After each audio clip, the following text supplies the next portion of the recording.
ஓம் சாந்தி. அவ்யக்த முரளி 10-1-1977. அவ்யக்த பாப்தாதா, மதுபன். எப்படி லட்சியமோ அப்படி லட்சணம். இன்று பாப்தாதா ஒவ்வொரு குழந்தையின் நெற்றி மற்றும் கண்கள் மூலமாக ஒரு விசேஷ விஷயத்தை பார்த்துட்டு இருக்கிறாங்க. இதுவரை லட்சியம் மற்றும் லட்சணத்துல எவ்வளவு அருகாமை இருக்குதுன்னு கேட்குறாங்க பாப்தாதா.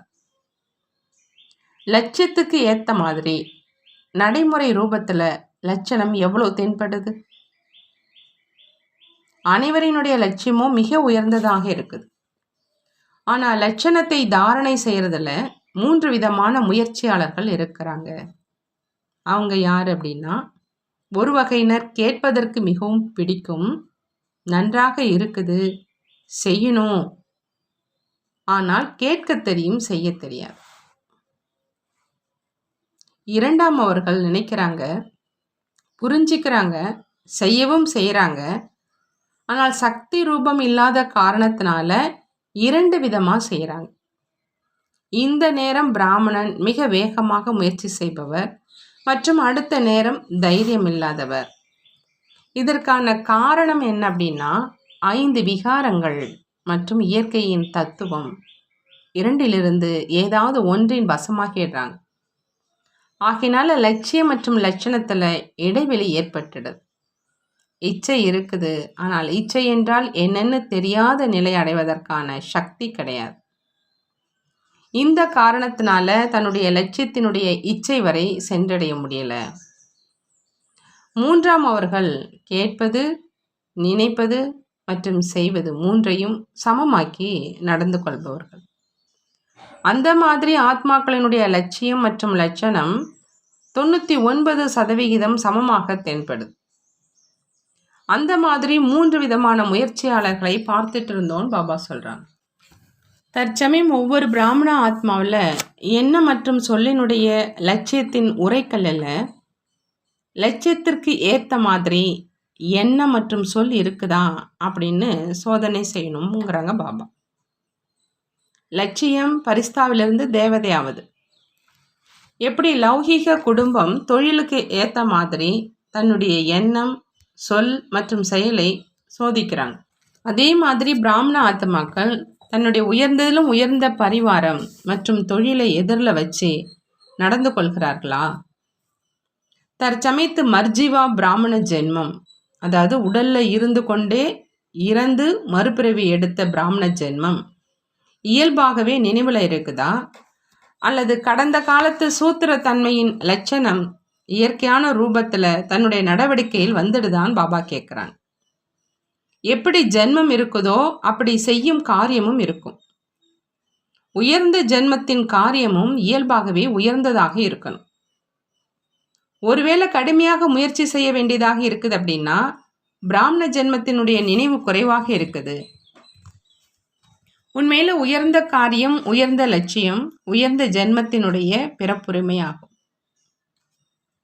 எப்படி லௌகீக ஜென்மத்துல ஸ்தூல செல்வம் பிறப்புரிமையாக இருக்குது, அதே மாதிரி பிராமண ஜென்மத்துல தெய்வீக குணம் அப்படிங்கிற செல்வம், ஈஸ்வரிய சுகம், சக்தி பிறப்புரிமையாக இருக்குது.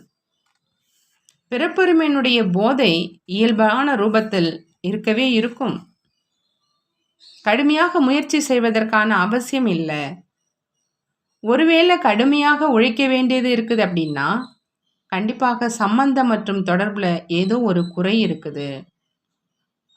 பிறப்புரிமையின் போதை இருக்குதா அப்படின்னு தனக்கு தானே கேளுங்க. இந்த போதையில இருப்பதனாலேயே லட்சியம் மற்றும் லட்சணம் சமமாக ஆயிடும். இதற்கான கடின உழைப்பிலிருந்து விடுபடுவதற்கான சகஜ யுக்தி எதுன்னு பாபா கேட்குறாங்க. தன்னை என்னவாக இருக்கிறேன், எப்படி இருக்கிறேன், எந்த உயர்ந்த தந்தை மற்றும் எந்த பரிவாரத்தினுடையவன், அப்படி அந்த மாதிரி தெரிஞ்சிருக்கீங்க. ஆனால் அனைத்து நேரமும் ஏற்றுக்கொள்வது இல்லைன்னு சொல்றாங்க பாபா. தன்னுடைய அதிர்ஷ்டத்தின் ஓவியத்தை பார்ப்பதில்லை. ஒருவேளை எப்பொழுதும் தன்னுடைய அதிர்ஷ்டத்தின் ஓவியத்தை பார்த்து கொண்டே இருக்கிறீங்க அப்படின்னா எப்படி சாக்கார உடலை பார்த்து கொண்டே இயற்கையாக உடலின் நினைவு சொரூபத்தில் இருக்கீங்க. அதே மாதிரி இயற்கையாகவே அதிர்ஷ்டத்தின் ஓவியத்தின் நினைவில் இருப்பீங்க. போகும்போதும் வரும்பொழுதும் ஆஹா பாபா மற்றும் ஆஹா என்னுடைய அதிர்ஷ்டத்தின் ஓவியம். இந்த இடைவிடாது ஜெபிப்பது, அதாவது மனதிலிருந்து இந்த ஓசை எழுந்து கொண்டே இருக்கட்டும்.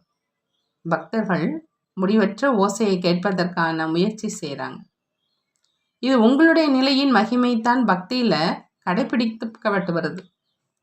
நீங்கள் குஷியில் எப்பொழுதும் நடனமாடும் ஓவியம், அதைத்தான் ராஜ் லீலாவின் ஓவியம் அப்படின்னு சொல்கிறாங்க. ஒவ்வொரு கோபி மற்றும் கோபரும் எப்பொழுதும் கோபி வல்லவருடன் நடனம் ஆடிக்கொண்டிருப்பதாக காண்பிக்கிறாங்க. இது நீங்கள் குஷியில் ஆடுவதற்கான நினைவு சின்ன ஓவியமாகும். உங்களினுடைய நடைமுறை சரித்திரத்தின் சித்திரம் உருவாக்கப்பட்டிருக்குது. அந்த மாதிரி நடைமுறை சரித்திரம் உள்ள சித்திரத்தை எப்பொழுதும் பார்க்க தென்படுதான் பாபா கேட்குறாங்க. இது என்னுடைய ஓவியம்தான் என்று அந்த மாதிரி அனுபவம் செய்கிறீங்களா? இதைத்தான் அதிர்ஷ்டத்தின் ஓவியம்னு சொல்கிறது. தினசரி தன்னுடைய அதிர்ஷ்டத்தின் ஓவியத்தை பார்த்து கொண்டே ஒவ்வொரு காரியத்தையும் செஞ்சீங்க அப்படின்னா கடின உழைப்பிலிருந்து விடுபட்டு பிறப்புரிமையினுடைய குஷியை அனுபவம் செய்வீங்கன்னு பாபா சொல்கிறாங்க. இப்போ கடுமையான முயற்சிக்கான நேரம் கிடையாது. இப்பொழுது என்ன தெரியணுமோ அதை தெரிந்தாகி விட்டது அப்படிங்கிற நினைவு சொர்வமாக ஆகுங்க. என்ன அடையணுமோ அதை அடைந்தாகி விட்டது அப்படிங்கிற அனுபவம் செய்கிறீங்களா? பாப்தாதாவோ ஒவ்வொருவருடைய அதிர்ஷ்டத்தின் ஓவியத்தை பார்த்து மகிழ்ச்சி அடைகிறாங்க. அதே மாதிரி நான் ஆக போகிறேன். பாப்தாதாவுக்கு விசேஷமாக ஒரு விஷயத்தில் ஆச்சரியம் ஏற்படுது. மாஸ்டர் சர்வ சக்திவான் மேலும் உயர்ந்த அதிர்ஷ்டம் நிறைந்தவங்க எப்படி சிங்கம் எறும்பை கண்டு பயந்துடுமோ அப்படி சின்ன சின்ன விஷயங்களில் குழப்பம் அடைஞ்சிடுறாங்க. ஒருவேளை சிங்கம் நான் எப்படி இந்த எறும்பை கொல்லுவேன், என்ன செய்வது அப்படின்னு கூறியது அப்படின்னா என்ன நினைப்பாங்க? இது சம்பவமான விஷயமா அல்லது அசம்பவமாக இருக்குமா? அப்படி மாஸ்டர் சர்வ சக்திவான் சிறிய குழப்பத்தில் குழப்பம் அடைஞ்சிடுறாங்க அப்படின்னா தந்தைக்கு எதுவும் நடக்கலாம் என்று இருக்குமா அல்லது ஆச்சரியமான விஷயமாக இருக்குமா? ஆகையினால இப்போது சிறு சிறு விஷயங்களில் பயப்படுவதற்கான நேரம்லாம் கிடையாது. இப்பொழுது அனைத்து குழப்பம் அடைந்திருக்கும் ஆத்மாக்களை விடுவிப்பதற்கான நேரம். இந்த குழந்தைத்தனமான விஷயங்கள் மாஸ்டர் படைப்பவரை பொறுத்தளவில் குழந்தைத்தனமான விஷயங்கள் நல்லாவே இல்லை. ஆகையினால எப்பொழுதும் ஊக்கம் உற்சாகத்தின் நடனத்தில் ஆடிக்கொண்டே இருங்க அப்படின்னு சொன்னோம். ஆஹா என்னுடைய பாக்கியம், ஆஹா என்னுடைய பாக்கியத்தை உருவாக்குபவர் அப்படிங்கிற இந்த சூட்சமமான மனதின் ஓசையை கேட்டுக்கொண்டே இருங்க. நடனம் ஆடுவதின் கூடவே இசை என்பதும் தேவையாக இருக்குது.